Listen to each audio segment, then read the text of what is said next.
I saw what happened when people were deprived from human connection, from the chance to engage with each other and enjoy common community. Before that, I'd go to an open mic night and I'd look at the microphone as this big, old, tall thing up on a pedestal, and I'd be like, to be honest with you, I think when you actually, the more candid and real you can be, the more of an actual real emotion you can create, the more of a real connection people make to that music. I always tend to write my material after the emotion. When I'm in a position to have hindsight, I'm almost able to speak to the past me. When you've got an idea, do it. Do it. Cancel everything else. If you're in flow, stay in flow state, right? Yeah. Right, Rowan, the stage is yours. Let's go. Okay.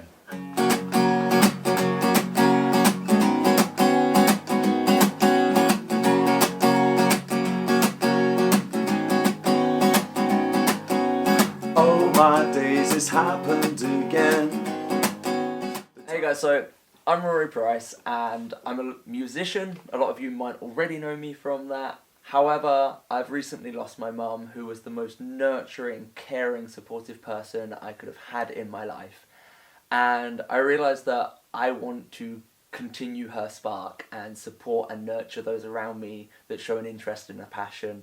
So to tie that in with my own personal ventures, I'm going to try and find the best people I can find writing original music and use a platform to share them.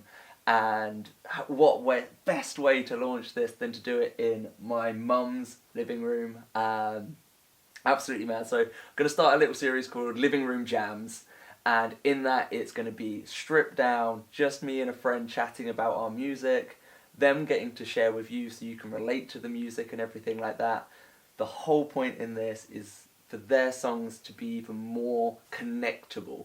So you understand the background behind the songs, you hear the songs, and the artists themselves. So for the first episode, I've got my friend Rowan. I've known this guy for ages. 2 years ago we were having a jam in the woods, some local woods around our hometown. And he introduced me to one of his original songs, and whilst he's got loads of great songs, this one just stuck in my brain. Rowan, my brother, how are things? Exceptionally well, thank you. Well, I'm not going to sugarcoat anything. Life is a roller coaster as always a wave. Then why I did. But so far, January 2025 seems to be kind so far. So yeah, let's see. Yeah. Man, it's so good to have you back in the hometown. You just had a wicked little busk in town. It was great to come and join you. Being on the streets with you, playing some music. Felt like old school me, you and a couple of acoustic guitars in the middle of nowhere. It was, yeah. It was great. And that was really nice for both of us. We both aren't from here anymore. So the fact that we just rocked up to our hometown and shared a set together, it was really nice. And I don't think Leighton Buzzard was quite nicely surprised by it, wasn't it? They were really happy to see the vibes. I don't think they've seen a busker with a setup, or if they have, it's not frequent.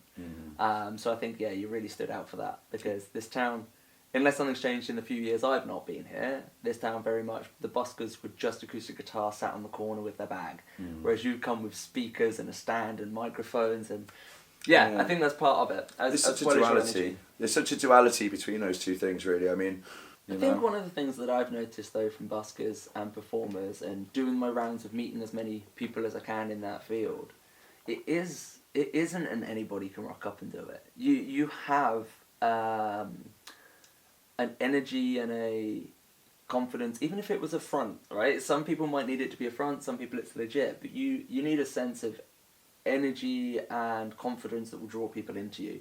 I've seen a lot of buskers and performers that don't engage an audience at all, and their musical skill set's still good, but that is a skill set you need. That drawing an audience in is important.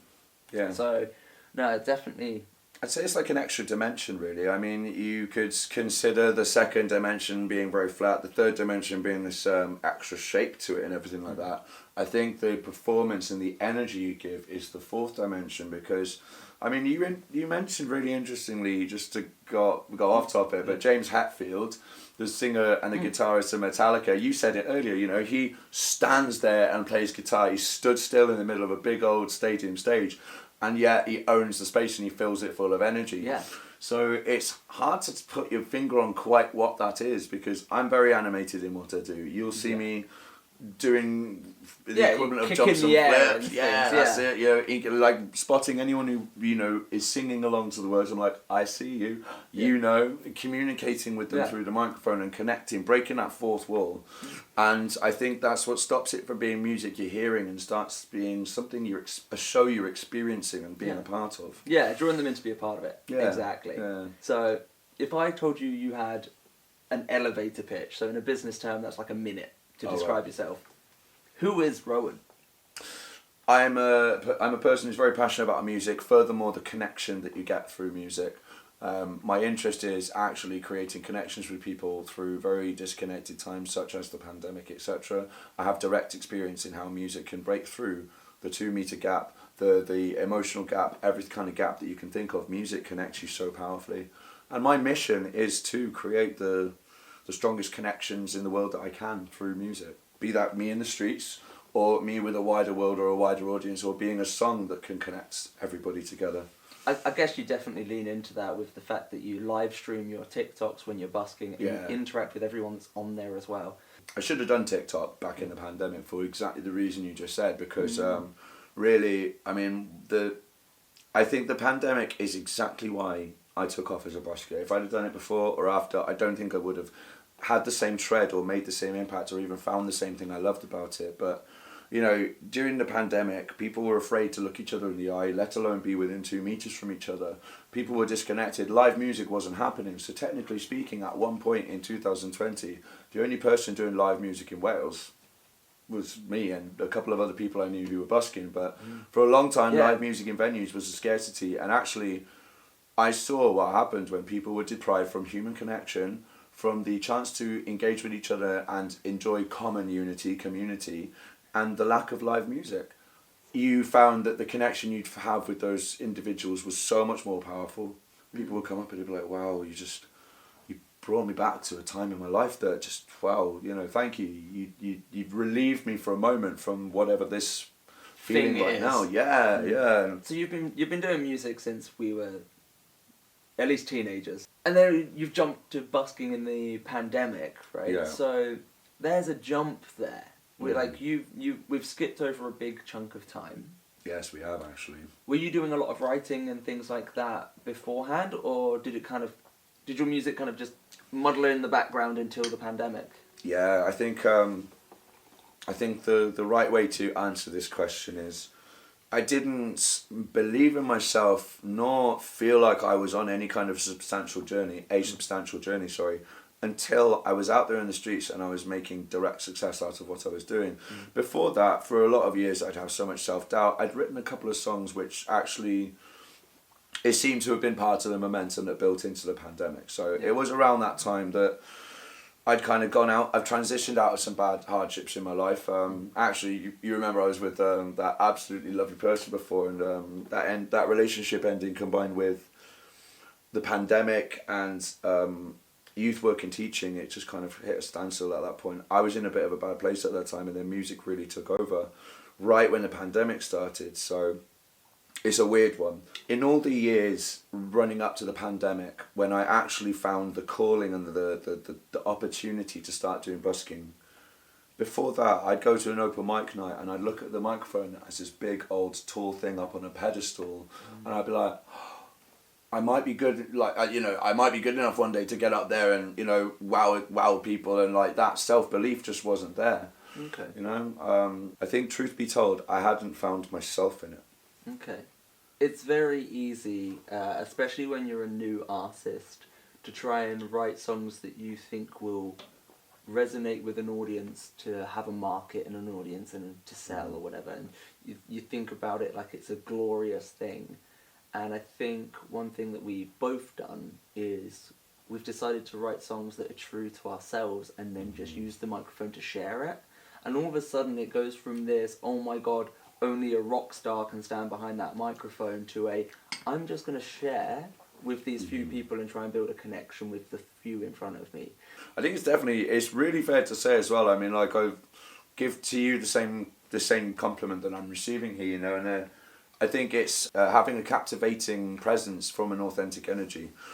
And, with your songs as well, again, it's authentic, it's real. You're not sugarcoating anything. You're not doing the rap equivalent of saying, I'm this guy who's got all this, a mansion, loads of witches, which is just a bit of a blown up idea of, who you are and what you're about. And to be honest with you, I think when you actually, the more candid and real you can be, the more of an actual real emotion you can create, the more of a real connection people make to that music. So we got an intro to who you are. An idea. Why you write your music. It's all about that connectivity and the interest in sharing some joy and connecting with people, that authenticity, right? So now we've got the background, I want to start talking about the track that led me to pull you in today. Yeah, go on, let's as do well it. as being a friend, I want to draw you in anyway, and I want to tell the world that your stuff's amazing. Like, obviously, Big Up My Mum is a wicked track that got a lot of attention. I love how whenever you see I'm on a live stream, you'll be like, "Oh, I'm Big Up Wendy too." Yeah, like, yeah. I can't not. Like, your mum is a certified legend. She really is, man. Certified legend, mate. Yeah. And that's it. And she may be resting now, but big up your mum, man. Big up your mum. Her vibes live on, right? That song is special, and I do like it, but I feel like it started to define me a bit too much as an artist, and I think you need to let go of certain things. And also, the fact that what's really nice about this particular song that you like is that, to me, it's always been a B song. Yeah. A song that I didn't actually think was something that's going to be my banger or my thing, Yeah. But to have a friend go, that's my favourite. Yeah. Even though, you've got Big Up My Mum to contend with, which I hate to say it's my most popular song. Yeah, of course. Because it's a pop song, but... It's a poppy song, and it's also about mums being awesome, and I think most people will relate to their mum being awesome.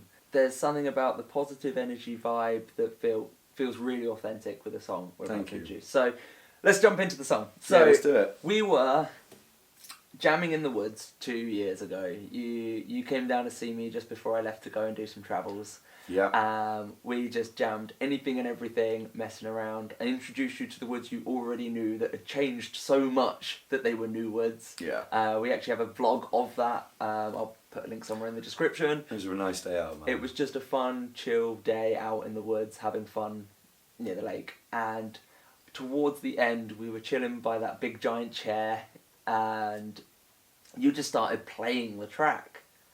And first of all, I felt the music. It was a bop. I know I was like moving around and just jamming. Did a little bit of lead over the top, as we often would when we jam. And I got so into the song, I just stopped leading and just started listening and enjoying the track. And it just... The music in itself made me feel positive before there were words. Mm-hmm. And then the lyrics were just so carefree, but positive vibe. And that's exactly, I think, the energy we had that day. So the song's called Old My Days. Yeah. And like I said, it's been in my head the whole time that I've been travelling. When you were writing this song, what kind of emotional state were you in? Were you in the vibe the song is, or were you needing the vibe of the song? I think so. I think the song in itself, it's got that happy-go-lucky feel to it. Yeah. That's what I could encapsulate it as, just... No matter what, just tune up, keep that positive mindset, and positivity will flow with it. Yeah. I always seem to have hindsight as a tool when I write these things. When I'm in a bad place, I don't tend to write. But when I'm out on the other side of it, I seem to be able to write the light in to shine the darkness, so to speak. Oh, cool. Yeah, man. So I always tend to write my material after the emotion. It never seems to be I can make that happy song that gets me out of a bad place when I'm in a bad place. But when I'm in a position to have hindsight, I'm almost able to speak to the past to me. Yeah, that's how I do that. So, the intention behind that song was almost to go, hey, come on now, where's that happy-go-lucky energy that has got you to exactly where you're at right now? Remember that, and just like whatever comes your way. Oh my days. So basically, in the calm, happy after the storm. Yeah. That's where you wrote this. Yeah, it's where a lot of that comes from. Yeah. Did you write the song in an hour, a day, a week, a month? Yeah, all my evidently best songs, if you like it that much. All of my best songs I wrote there and then, kind of thing. And I've learnt by now, actually, when you've got an idea, do it.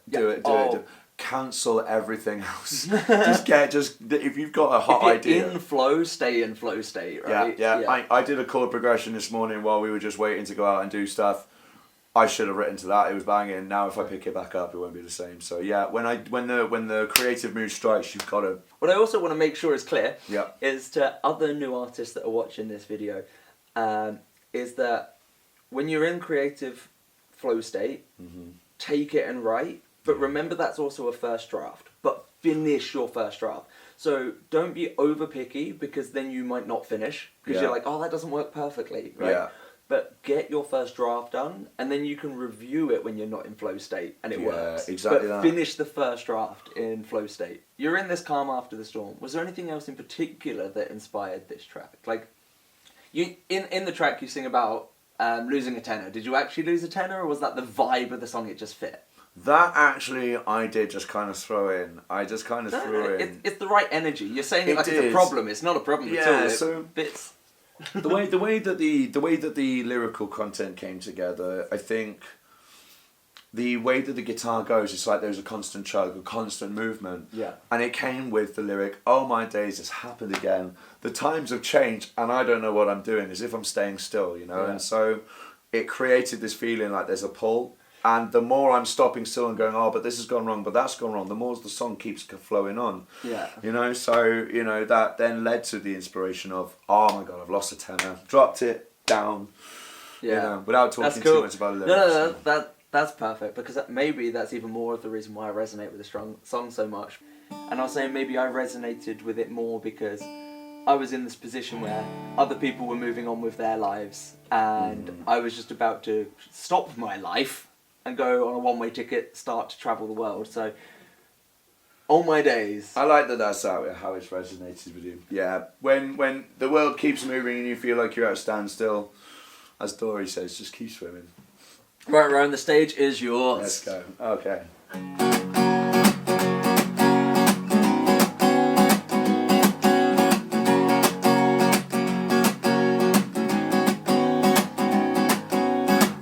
My days, it's happened again. The times have changed and I don't know what I am doing. I just hold my head up high, keep moving, and find a way to vibe all day and keep on grooving. Cause it's the kind of vibe, it's the time of day that I can't waste on any troubles that come my way. And life takes shape in every single moment. So watch this space and pave the way for brighter days. We'll be okay. But oh my gosh, I've lost a tenor. I dropped it down a drain whilst out in rainy weather. I just shrug it off cause things get better. Money goes but love and hope will last forever. And it's the kind of vibe, it's the time of day that I can't waste on any of these troubles that come my way. And life takes shape in every single moment. So watch this space, pave the way for brighter days. We'll be okay. Pave the way for brighter days. We'll be okay.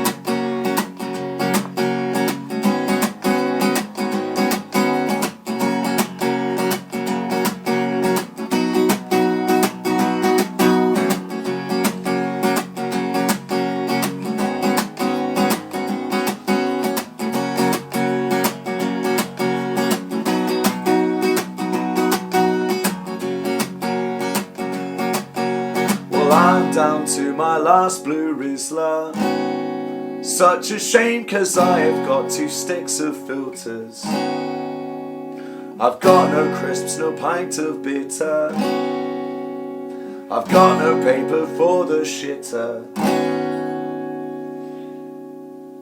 But it's the kind of vibe, it's the time of day that I can't waste on any of these troubles come my way. And life takes shape in every single moment.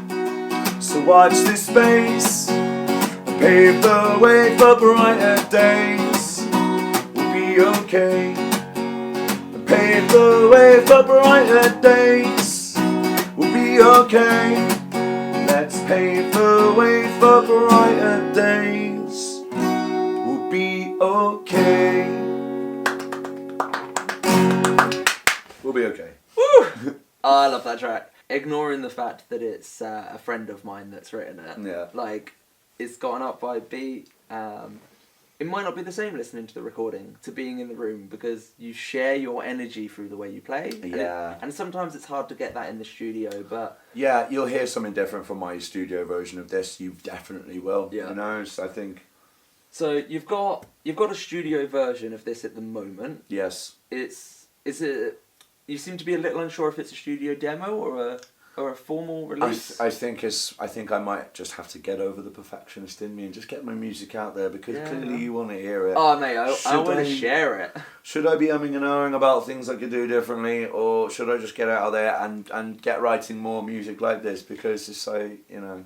And don't forget, you've got a few songs in this studio style that you're talking about right now. People do remastered versions and whatever. So I think you're right. I think you should get it out. You've paid for the recordings. You put the effort in. Share what you've done, and if there's particular ones you want to improve on, you can do a remaster and a re-record. You know. Yeah. So for any of those watching the video and want to get that recording, as soon as it is live, I'll get it in the comments. There'll be links to all your social media stuff, of course. Yeah. Thank you. So. As we haven't covered it yet, actually, Rowan also goes by Rock and Row. Yeah. And is also known as the Walking Busker. Yeah. And through a few different ventures and styles you do, as we mentioned earlier in the interview, lots and lots about the busking side. So I think it's pretty clear we understand the Walking Busker concept so far. Yes. Especially with the live streaming, moving around while you're doing it. It's brilliant. So yeah, links to everything will be in the comment sections below. If you've got anything that you want to plug towards your release strategies, if you've got like an email list or anything, I'll get those in the comments and all of that as well. So yeah, anyone checking this out on the videos, I'll make sure everything that you could possibly need to hear that track and others. Well, thank you, Rowan, so much for doing the interview. Right, I don't know how on camera this is going to be. Let's get up and go for the hug. Come on, man. Come on, mate. It's good to see you again. You too, mate. And yeah, good luck with the promo. Thank you very much, mate.